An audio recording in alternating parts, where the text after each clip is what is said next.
Mesdames, Messieurs, bonjour, merci d'être au rendez-vous de l'information sur BB24.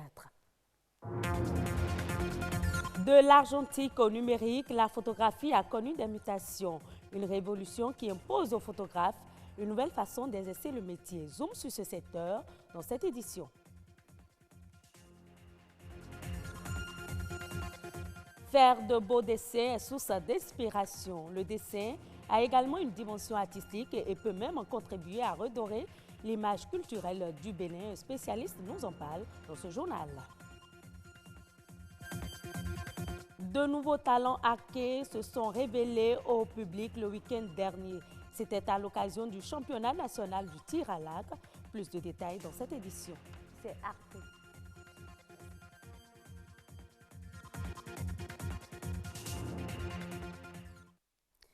L'origine de la photographie remonte à plusieurs siècles. Elle a évolué avec le temps. La photo argentique laisse place aujourd'hui au numérique. Une révolution qui impose aux photographes une nouvelle façon d'exercer le métier. La photographie à l'aide du numérique, c'est un reportage de Alphonse Palais et Arnaud Taboui. Ici, hier, nous étions en photo argentique, entendez pellicule argentique. Aujourd'hui, il n'y a plus de matériel pour développer la pellicule. Et tout de suite, nous sommes carrément dans le numérique. Ces quelques mots résument les réalités du monde de la photographie d'aujourd'hui. Avec l'avènement du numérique, qui marque le passage de l'analogie à la nouvelle ère du digital dans ce secteur d'activité, nombre d'acteurs autrefois professionnels de leur art se voient sevrés. Nous sommes à l'ère du numérique, c'est-à-dire l'ère de la carte mémoire, et ainsi de suite. C'est l'appareil digital qui gère le temps. Donc ceux qui n'ont pas pu faire une formation appropriée ont raté. Après, vous allez voir pour nous que beaucoup de studios ont fermé. Les photographes majoritairement ont disparu. Fini l'époque de la photo argentique. Place à celle du numérique avec une nouvelle façon d'exercer. L'avantage que le numérique a, c'est déjà de pouvoir faire autant de photos qu'on veut et de pouvoir faire le tri après. Il y a également les ordinateurs, les logiciels qui permettent aux photographes de pouvoir rattraper des photos qui sont totalement qui sont floues ou qui ont des grains ou qui ne sont pas très bien éclairées ou qui sont plutôt très éclairées, qu'on peut ramener et tout à la bonne luminosité, etc. Il y a quand même assez de possibilités dans le numérique que l'analogie ne nous avait pas permis d'avoir. Le numérique, une révolution qui offre donc plus de possibilités à la nouvelle génération de photographes. Grâce au numérique, c'est plus facile aux photographes de se faire connaître, de faire connaître son travail parce que les réseaux sociaux aussi sont considérés dans le travail que nous faisons. Dès que nous finissons de faire les photos, nous les publions sur nos pages sur les réseaux sociaux, que ce soit Instagram, Facebook ou Twitter. Et les internautes voient nos travaux et tout, ils ont la facilité de nous contacter directement et d'apprécier le travail que nous faisons. Mais la photographie numérique, ce n'est pas que des atouts. Le matériel photographique ou tout le matériel audiovisuel coûte très cher. Donc c'est déjà un problème. Au-delà de ça, les clients ne payent pas forcément à la hauteur de notre compétence. Les gens ne comprennent pas qu'on puisse faire une photo à 10 000 ou qu'on puisse faire une photo à 5 000. Comme ils avaient déjà l'habitude de le faire à 500 ou à 300 à l'époque, ils ne comprennent pas. À l'ère du numérique, la photographie, c'est une nouvelle façon de faire. Et une bonne organisation de ce secteur d'activité pourrait aider à contribuer au développement économique du Bénin.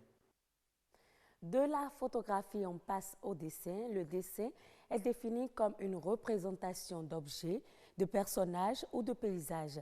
La forme simple existe, mais il peut aussi prendre des dimensions artistiques et culturelles. Dans cet extrait, Constant Adadja nous en parle plus amplement. Il revient par ailleurs sur ce que le dessin peut apporter à l'image culturelle du Bénin. Dessiner devient un art quand le simple dessinateur décide de s'exprimer, décide de donner, d'apporter sa vision du monde. Et à travers une œuvre, et l'œuvre doit avoir des caractéristiques d'originalité, c'est-à-dire l'œuvre doit être originale et l'œuvre doit être unique.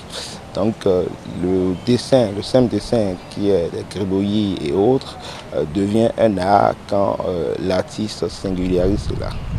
Voilà. Depuis toujours, le dessin n'est pas très connu en tant qu'art. Le dessin, disons, est un peu ignoré.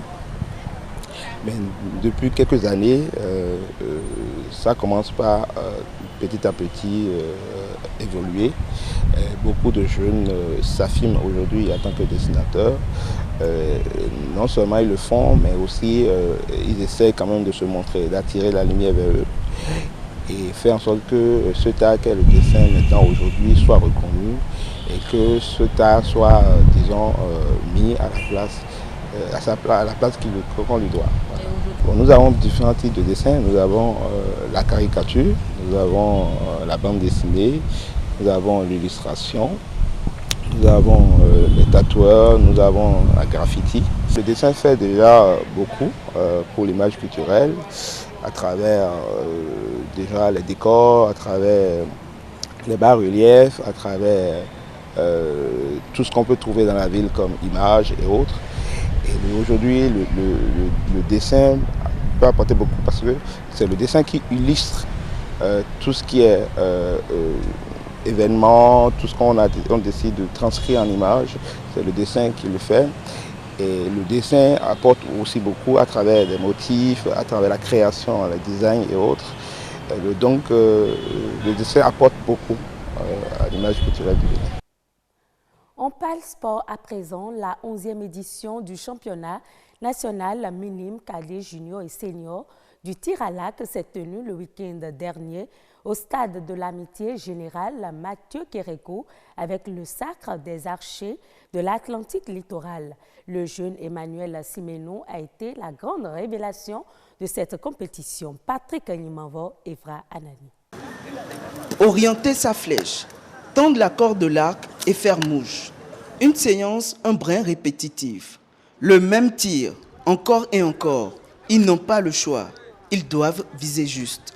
Tout le monde peut pratiquer ce sport. Tout le monde peut le pratiquer juste, s'entraîner et ça ira. Dans ce sport, ce que j'aime, lorsque tu perds, on t'encourage de mieux faire. Lorsque tu gagnes, on t'encourage de mieux faire. J'étais heureux de tirer une fois, 2 fois au moins dans le jaune. Grande révélation de ce championnat, le jeune Emmanuel nourrit de grandes ambitions. De bien tirer, d'avoir beaucoup de médailles et mon rêve, c'est d'être champion de l'Afrique du monde. Pour devenir un champion national, cette discipline réclame beaucoup de rigueur, de la régularité et surtout de l'endurance. De quoi révéler les talents. Jauger le niveau de la pratique d'une année, d'une saison par les enfants. C'est la réforme qui va nous permettre d'avoir de la matière en équipe nationale. Parce que l'année prochaine, nous comptons organiser le Tizo Kata, qui est le tournoi international des zones Ouest et Centrafrique. Et il faut qu'on ait de la matière, surtout pour les distances intermédiaires et les 70 mètres. Cette 11e édition du championnat minime de tir à l'arc est l'aboutissement de toute une saison. Il aura réuni plus de 60 participants venus de tous les départements du Bénin. Hors de nos frontières, le Niger vient d'interdire toute réexportation du riz entré sur le territoire national. L'information a été annoncée dans un communiqué signé du directeur général de la douane. Une décision qui n'est pas du goût des exportateurs. D'après le secrétaire général du syndicat des commerçants, importateurs, exportateurs et grossistes du Niger, une telle mesure est une entorse grave à la liberté des commerçants. Interdire toute réexportation, c'est mettre en difficulté les opérateurs économiques du pays qui exportent généralement l'excédent des produits importés, a-t-il ajouté. Un projet de construction de barrages hydroélectriques et une ligne d'interconnexion au réseau sont en cours de réalisation. À la fin des travaux, ce sont les populations des pays du Sénégal, de la Gambie, de la Guinée-Bissau et de la Guinée-Conakry qui seront raccordées pour bénéficier de l'énergie produite. Fatou Diouf de la RTS. Le projet énergie de l'OMVG a été lancé en février 2017. 4 pays membres, La Gambie, les deux Guinées et le Sénégal ont affiché la ferme volonté de construire un barrage hydroélectrique à Sambangalo, région de Kédougou, et une ligne électrique d'interconnexion de 1700 km. Ambitieux programme. Plus de 2 ans après, les chantiers avancent à grands pas. Pour les postes, on a tout le matériel, que ce soit les matériels d'équipement, des transformateurs, des réactances, des inductances, des transformateurs de courant. Ça avance très très bien le chantier. Rien qu'au Sénégal, une ligne de 571 km d'une capacité de 800 MW va être réalisée et livrée en 2020. On peut transiter 800 MW, c'est-à-dire de puissance là, à travers cette ligne-là. Donc voilà, donc la ligne, au Sénégal, on a 571 km. Donc je ne parle pas seulement de ce que KEC, le constructeur en train, mais aussi il y a Ségelec, Maroc, qui a la ligne entre Tamba et Kédougou. 722 millions de dollars sont mobilisés pour l'exécution du projet Énergie de l'OMVG. 8 bailleurs de fonds soutiennent cette initiative. Création d'emplois, indemnisation des personnes impactées par le programme, tout est pris en compte et c'est de là qu'interviennent les États membres de l'institution sous-régionale. Toutes les localités traversées seront électrifiées. Et ça va nous permettre aussi d'atteindre nos objectifs, parce que vous savez que l'électrification universelle est une préoccupation également du gouvernement. Cette visite consiste à vous permettre de donner la meilleure information aux populations sur ce projet qui est un projet majeur, qui est un projet de levier de développement. Nous le pensons parce que ça permettra, en amenant l'énergie, de pouvoir permettre l'exposition de beaucoup de potentialités. Au site de stockage de Koungheul, toute la logistique est sur place.